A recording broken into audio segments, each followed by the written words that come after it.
所以那这些的事物，如果是政府直接来管，通常有两种下场，一种是真的管得很好，那一开始就管得很好的意思就是没有谈判的意思，那这是对政府而言。可是当越来越多的商圈，他们的店家的业种业态，就说消费者来，他希望看到很多新的东西、有趣的东西。那有时候不一定是我们这些进驻在店面的店家能够快速反应的，能够及时提供的，所以呢，就会有一些市集的产生。像最近很多地方，不管在天母，不管在淡水，其实办了很多什么叫做创意市集，或者是在金明街叫做什么创意赶集。Anyway， 这些东西其实大家不要把它当作是不好的东西。为什么？因为消费者他来这个商圈，他总不希望东西都一成不变，店家永远都是那一些。那这样，像百货公司，它每年可能也都会检讨它柜位，有些厂家要进，有些厂家要出。这如果完全用市场机制来去取决的话，其实有时候太慢。所以那这些东西是不是有些是可以让地方来管理？因为就我所知，就金明街他们自己就然后是我记得是每次办他都会去做一个，就说你如果今天要进来摆摊，你要有人可以推荐。那你今天摆完摊之后，大家看你这一周的业绩，会去评估说，下礼拜你会不会持续的买？所以类似这样的东西，其实有时候政府来做这些事情他就很难做。为什么？政府要考虑什么？公平。为什么今天他行他不行？政府非常要考虑公平这件事情，可是公平这件事情在商业上是怎么样？如果你兼顾到公平，你还要不要赚钱？所以这个部分其实有些像类似这样子的一些活动，甚至是一些像可能一些像西门町他们的一些签唱会跟表演活动，他们现在很多的申请也是透过商圈的组织。那再来交通管理的部分，那交通管理大家可能一向都会觉得说，交通是谁的事情？一定是政府的事情。可是我们现在渐渐的看到有很多的不一样的一个 solution， 像我知道自由路商圈我前阵子听他们主委在讲，他就说，因为其实自由路那边有很多卖汉饼的或卖糕饼的这些店，那这些店如果客人要来买欧米亚给要怎么样？通常会开车过去，那停车就是一个他们很大的问题。所以我知道他们那时候有在谈说，那我能不能去跟一些停车场去谈，就是说我可以停车抵消费，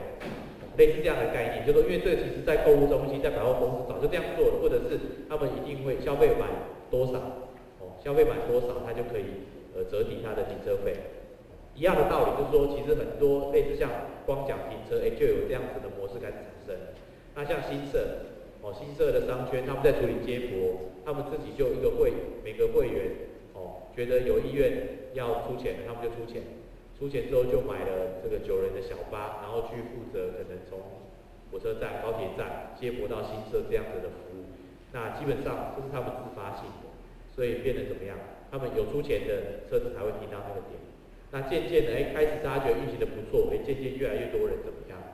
来开始用这个服务，可是这东西是政府提供吗？不是。那当然，我们今年在垦丁也有跟一些当地的客运业者有接触，他们就谈到说，其实当初可能交通部给他们的路权，比如说我们现在如果要去垦丁玩，有些人可能会坐高铁到左营站下车之后，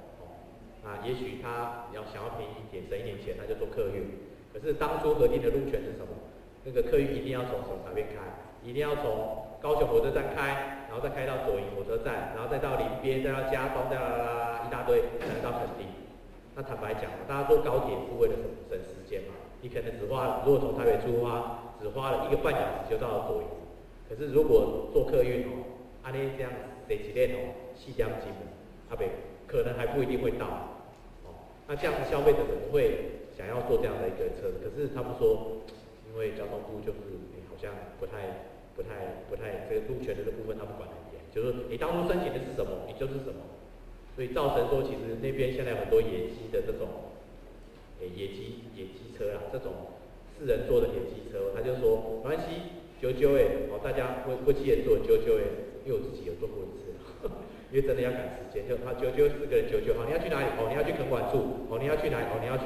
那个恒春镇，anyway 我都在，我价钱怎么样？400块。比那个坐客运高一点点，但是怎么样？我就直达，直接到达你要去的点，那就红边了。他们后来，他们这车上也很神奇的，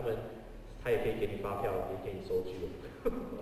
然后他还说，其实也有很多当地的一些政府在洽公的人要去的时候，都会打。所以其实这个东西，一个交通的接驳，其实大家可能会觉得跟自己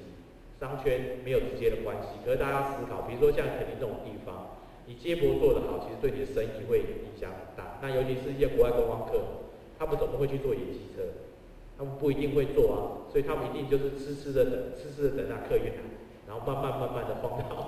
到垦丁啊。所以其实这些东西都是可以我们改善的方向。那当然，最近大概就商业司其实推越来越多所谓的资通讯的这些设施其实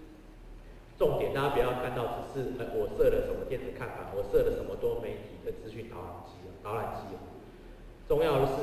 里面的资讯如果没有更新、没有维护，那个机器大概很快，因为我不知道大家有没有经验到一些旅游资讯中心那个机器可能第一资讯还好了，第二资讯你怎么资讯都赶快，第三次你大概就不想按，或者是你真的要做一些网络订房或者是什么的时候，其实那台机器也没办法。所以其实重点不是在我到底有哪些设施，那设施当然可能是政府它可以协助来建，重点是背后的这个商业模式跟内容有没有民间的业者可以来更新。那这个部分其实我们也建议是说，这些部分将来也希望能够让地方来去做一个参与。好，再来，那刚刚是谈这个跟地方政府很直接相关，那我们这边觉得说，其实有些项目大家可以试着思考说，是不是可以下放到民间？因为下放到民间有一个好处啦，第一个你地方政府不一定要花那么多预算去维持那样子的一个空间。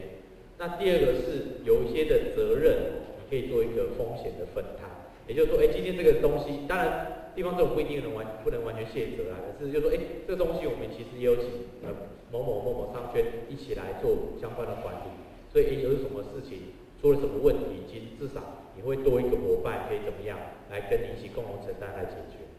大概是这样。那再来民间比较适合推动的一些自主的事务。因为我刚刚讲的这些东西背后都要有人来管理，所以当这些东西产生的时候，才会怎么样？才会有专业经理人的角色存在。所以今天大概主要是讲这个。那像一般商圈最传统一定会有文宣，或者是这种定点地图，或者是这种海报，或者是当地有一些社区报。其实这些东西其实应该都是我们会建议是，其实地方商业组织可以自己去经营。那我后面举这两个例子跟大家报告一下，就是说。其实地图大家不要觉得地图都是免费的，都是可能大家不愿意买。